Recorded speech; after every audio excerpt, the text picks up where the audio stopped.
మొన్నటి current affairs లోని చివరి ప్రశ్నకు సమాధానం. నెట్వర్క్ రెడీనెస్ ఇండెక్స్ 2024లో భారతదేశం ఎన్నో స్థానంలో ఉంది? నెట్వర్క్ రెడీనెస్ ఇండెక్స్ 2024లో భారతదేశం 49వ స్థానంలో ఉంది. గత సంవత్సరంతో పోల్చితే 11 స్థానాలు మెరుగుపడింది. ఈ ర్యాంకింగ్ ను వాషింగ్టన్ డీసీలోని పోర్చులన్స్ ఇన్స్టిట్యూట్ ప్రచురించింది. ప్రపంచవ్యాప్తంగా ఉన్న దేశాలు పరిపాలనలో సాంకేతికతను ఎంత సమర్థవంతంగా ఉపయోగించుకుంటాయనేది అంచనా వేసి ఈ ర్యాంకింగ్స్ ఇచ్చింది. ఇక మొదటిది కొత్త గవర్నర్ల నియామకం. కొన్ని రాష్ట్రాలకు కొత్త గవర్నర్లను రాష్ట్రపతి ద్రౌపది ముర్ము నియమించారు.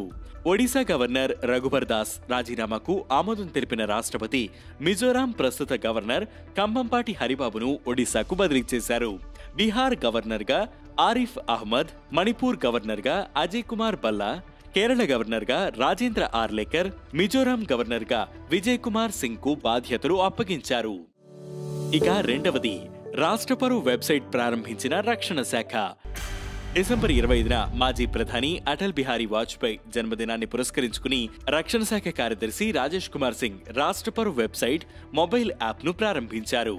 రక్షణ శాఖ అభివృద్ధి చేసిన ఈ website republic day, beating retreat, స్వాతంత్ర దినోత్సవం వంటి కీలక కార్యక్రమాల లైవ్ స్ట్రీమింగ్, టికెటింగ్ వంటి వాటికి ఉపయోగపడుతుంది. ఇక మూడవది 17 మందికి ప్రధానమంత్రి రాష్ట్రీయ బాల పురస్కార్ 2024. రాష్ట్రపతి ద్రౌపది ముర్ము 17 మంది పిల్లలకు ప్రధానమంత్రి రాష్ట్రీయ బాల పురస్కార్ 2024ను ప్రదానం చేశారు.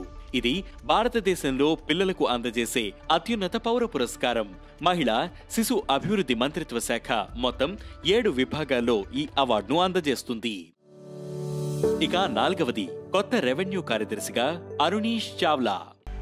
ఆర్థిక మంత్రిత్వ శాఖలో కొత్త రెవెన్యూ కార్యదర్శిగా అరుణీష్ చావ్లా నియమితులయ్యారు. ఆయన 1992 బ్యాచ్ బీహార్ క్యాడర్కు చెందిన ఐఏఎస్ అధికారి. సాంస్కృతిక మంత్రిత్వ శాఖలో అదనపు బాధ్యతలను అరుణీష్ కొనసాగిస్తారు. ప్రస్తుతం ఫార్మాస్యూటికల్స్ శాఖ కార్యదర్శిగా ఆయన ఉన్నారు. ఇక ఐదవది ఫ్లోటింగ్ సలార్ ప్రాజెక్టును ప్రారంభించిన ప్రధాని. డిసెంబర్ 25న మధ్యప్రదేశ్లోని తాండ్వాలో ఓంకారేశ్వర్ ఫ్లోటింగ్ సలార్ ప్రాజెక్టును ప్రధానమంత్రి నరేంద్ర మోదీ ప్రారంభించారు. 2070 నాటికి కార్బన్ ఉద్గారాలను పూర్తిగా తగ్గించడం ఈ ప్రాజెక్ట్ లక్ష్యం. భారతదేశ మొట్టమొదటి రివర్ లింకింగ్ ప్రాజెక్ట్ అయిన కెన్ బెత్వాకు కూడా ప్రధాని శంకుస్థాపన చేశారు. ఇక ఈరోజు current affairs question: Mysore city పాత పేరేంటి? ఈ ప్రశ్నకు సమాధానం మీరే కామెంట్ చేయండి.